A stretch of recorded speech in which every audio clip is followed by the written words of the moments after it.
So today we're going to talk about Borderlands 3, but first, I'm going to mount this to the wall, you know, just in case.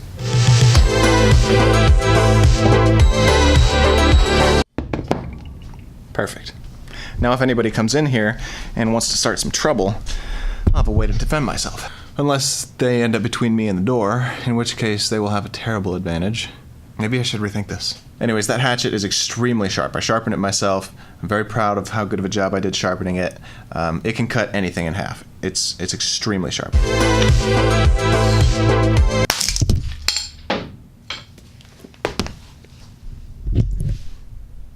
So last week, Borderlands 3 was announced at PAX East, and people are very excited. I've seen some extremely excited responses. Some people are too excited, in my opinion. I've seen people be more excited about this than about having a child. Honey, the baby's coming! Borderlands 3, babe! But the announcement came after multiple teases, you know, leading up to the PAX East event. It's illegal not to tease your games anymore. If you're releasing a major game, you have to tease it, or else they will punish you. They will make you take a broom out to the sidewalk and sweep the sunshine off. Gearbox's press conference at PAX went on for about an hour, and I didn't watch the whole thing. I watched snippets and highlights and, of course, the trailer, but from what I've heard, it was about 45 minutes longer than it really needed to be. It was filled with, you know, a lot of cringy moments, tons and tons of technical difficulties. So, you won? And magic for some reason. But if you like one, just touch it. The studio head at Gearbox, Randy Pitchford, decided that this was the perfect time to do a bunch of magic tricks when everybody is on the edge of their seats waiting to hear about a new Borderlands game. Magic, because reasons.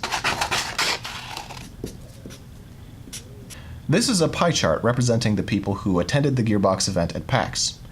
The red represents people who are interested in Borderlands. The blue represents people who wanted to see magic at this event. Notice the lack of blue.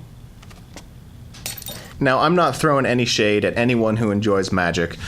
I have spent more hours than I would like to admit watching magic on YouTube, but this is not where people wanted to see it. That's not why they were there. This community of people gathered around this big, exciting event to see one thing, Borderlands, and to have so much of their time spent on things that wasn't Borderlands related, you know. And there were a lot of technical difficulties. They could not get the trailer of the game to play smoothly. It was jittery and stuttery, and it was a disaster. You could hear people in the crowd yelling out, "Use VLC!" Apparently they were using Windows Media Player, and it just was not cooperating with the trailer. So maybe VLC would have worked, I don't know. Maybe they just had a crappy computer that couldn't really deal with 4K footage. But yeah, it was pretty bad. There have been some rumors floating around that Borderlands 3 may have some kind of a battle royale component to it. But when they started off the conference, they came out on stage, they said, "We're working on a new Borderlands game." And they assured the crowd that while battle royale games are fun, that's not what they're working on. And the crowd was pleased. They were pretty happy about it. Battle royale games can be a lot of fun, but the hardcore Borderlands fan base wants a looter shooter, not a battle royale game. And it looks like that's what we're going to get, and people are pretty happy about it. Judging from the trailer, this game looks like it's going to be a lot of fun. I loved Borderlands 1. Don't crucify me in the comments, but I'm just now finally getting around to playing Borderlands 2, and I'm really enjoying it, and I'll definitely have it finished before Borderlands 3 releases. But unfortunately, a lot of that excitement has been diminished by the news that it's going to be an Epic Games exclusive for 6 months. We didn't get any information about release dates or what platforms the game would be on at PAX, but now we know, and unfortunately it is going to be an exclusive on Epic for 6 months, and the community is not happy about it. The game is going to be releasing in September on the Xbox, the PlayStation, and PC, but only on the Epic Games Store, and it won't be coming to Steam until April. A lot of people are bummed out, myself included. I really don't like the Epic Games Store. It's a really underdeveloped platform. It lacks a ton of features, and Steam, in my opinion, is just far, far better from a consumer perspective right now.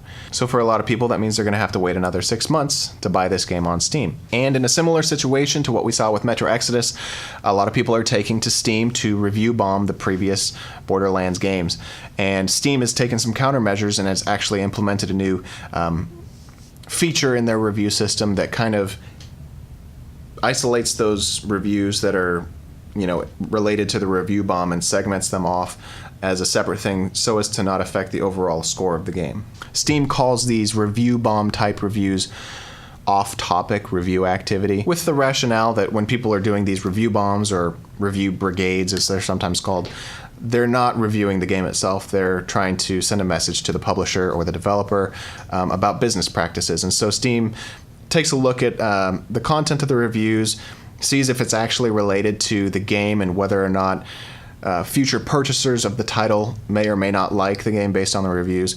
It segments off the ones that are aimed at, publisher and developer and bad business practices, and it says these reviews we're going to stick over here so as not to affect the overall review score. But they're not hiding them, which I appreciate. They're saying something's happened recently that's caused a large amount of negative reviews. We're putting those off to the side, but you can still see them. You can still see why people are leaving those reviews. And I think it's a pretty good system. It seems to be pretty effective in preserving the sentiment about the game itself while also giving a way to communicate the way people are disgruntled about business practices that are surrounding that game or its franchise. What I think would be cool to see, and what some other people have been discussing, is a multifaceted review system where you can review the game and you can also review the creators of the game as far as their business practices go. We've seen quite a few review bombs on Steam, and I do think it would be wise for Steam to give consumers a way to voice their frustrations with a company. So in the next episode, we're going to talk about the Epic Game Store, what they have done, what they should have done to win over consumers, and what their effect on the industry might be going forward. So subscribe if you're not already, and I'll see you in the next video.